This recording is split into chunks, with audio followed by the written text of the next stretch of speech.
Здравствуйте. Меня зовут Dan, and this is the second video for you folks that desire to begin looking at the Russian language. So, a couple of things as we begin here. First of all, please remember that I am a native English speaker. So I am by no means stating that my pronunciation, which I have worked very well on and, if I may say so, have been complimented on by native-speaking Russians, but I am not a native speaker. So please keep that in mind.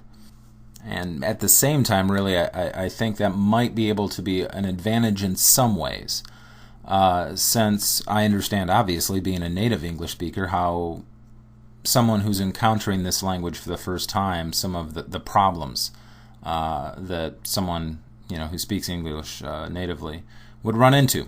So I'm in a better position on that front to explain those problems. So let's begin. Probably the best place to start is what most people are immediately confused by, and that would be the alphabet.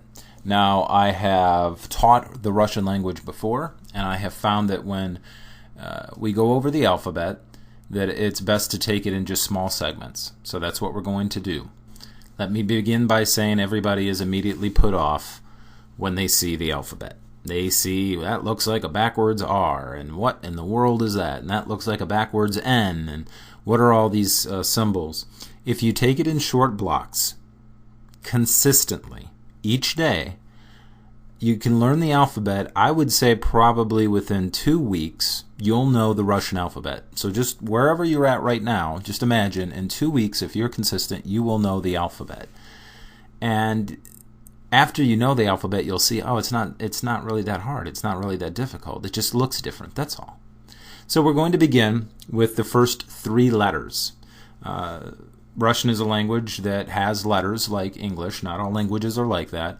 And so that the letters spell out the word. So, just like English, right? So we have C-A-T spells cat. Well, they have several letters. You put them together. Not all languages work that way. So Russian does. So we're going to learn the alphabet. The very first letter we'll learn is simply called A. It looks like R-A, sort of sounds like R-A, and is simply pronounced A. Like there's a Russian word for, well, we'll get to that here in a bit. I'll give you a word here at the end of this, okay? So the first letter is just A. You'll notice that the uppercase and lowercase look just like English. And it's quite simple. A. Okay? Just A. Say that to yourself. A. Okay. So that is the very first. See, this isn't hard. This isn't difficult. We'll move on to the next letter. B. So it looks somewhat different, but it is pronounced similar to the English B, like B as in boy. So there you have it. Now you'll notice that the smaller case letter does look somewhat different, but that is the upper and lower case for the Russian B sound, B as in boy. So we now have A, B, A, B. Okay, so quite simple. It's just going to take you memorizing probably the smaller case B, and that's what we call it. Remember, this is a different language. So it's not the B. B is English. It's the B. So the smaller case B, you'll need just to memorize that. It'll come with time. And some folks find it helpful to write this out as notes, right? Write it, rewrite it, write it, rewrite it. A, B. Both the uppercase and lowercase. And now we'll move on to the third letter, which is where we're going to conclude this video, which looks like the English B, but it is not. It is pretty much like the V sound in English, like V as in vote, or vat, a vat of chemicals. So it is the V sound, even though it looks like a B. So Russian has a few of these. It has a few letters that look like an English letter, but it actually is not. So we have A, B, V.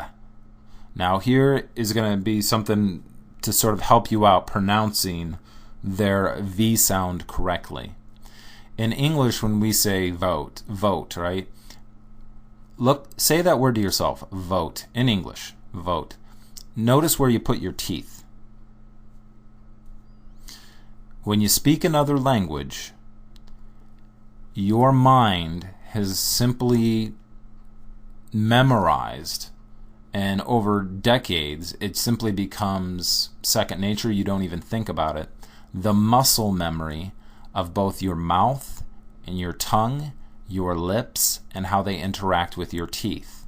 Now that you're learning a new language, if you want really good pronunciation, which all of us should, you're going to have to relearn that. And at first, I'm going to warn you, it's going to seem very odd when consonants are put together that do not belong. Your mind is saying, whoa, whoa, whoa, whoa, whoa. There's no reason why you should be putting these consonants together. And it will literally be difficult for the muscles in your mouth, your tongue, to interact with the teeth in some ways. It's just going to have to be something you learn. And your mind will learn it. Your mind will pick up another language. So when we pronounce the V, you could just pronounce it as the English V, but something that might help you a little bit, put your teeth, right, on the inside of your lip. V, V. That is how, and it seems silly. I'll give you an example. Sometimes this seems silly when you're learning a different language. But I have friends of mine that lived in Praha 9, in Prague, the Czech Republic. They speak Czech. And we're going over some English words with them, and they could not, for the life of them, understand why in the world, what is this TH sound? And I was trying to show them, my wife and I both, what you do with your tongue. You put it between your teeth. And they're like, they were like laughing, almost to the point of giggling. It's like, who would put their tongue between their teeth? We do that without even thinking about it. Right? In other languages, that seems very odd. So to put your teeth at the back of your lower lip is going to seem a little odd at first, but that is how Russians, probably the best way for an English speaker to try to pronounce their V as they say it. Right? So they don't say vote, they say vot. See how it pronounces a slightly different V? Those are some little nuances that are going to help you later on to where you'll have a better accent. So anyways, that's just a little bit of a story and a little bit of a help in pronouncing the Russian V. So remember, these three letters is A, B, V. As well, notice on the V, we don't make that look like in English a small b. You know, the lowercase b in English. No, if you do a lowercase v, it's simply a smaller version of the same letter. So you cannot write a v as a small case b in English. No such letter in the Russian language. So we have, all right. So just so we're clear on that, it's a small v on purpose. Okay. A, B, V. And those are the first three letters of the Russian alphabet. I said I would give a word here at the end. There's nothing that really we can do with A, B, V, I think, in a word. No word comes to mind. So I'll give you the word for water. Okay? The word for water. It's very similar in many Cyrillic languages. In Russian, it's voda. Voda. Okay? So we have three letters, A, B, V. And now you have a word, voda. Voda. Notice that the syllable stress for voda is on the end. Not all. It's funny. I was in Prague with the same friends, and they always wanted to say no, then voda. Chcesz voda? And I was like, no. Ja хочу voda. So it's different, but it's very similar in different type of Slavic languages. But in Russian, it's voda. The accent is on the last syllable. Okay? So just a little word there for you. We have A, B, V, and now you know the word for water in Russian is voda. So that concludes this particular video for learning the Russian alphabet.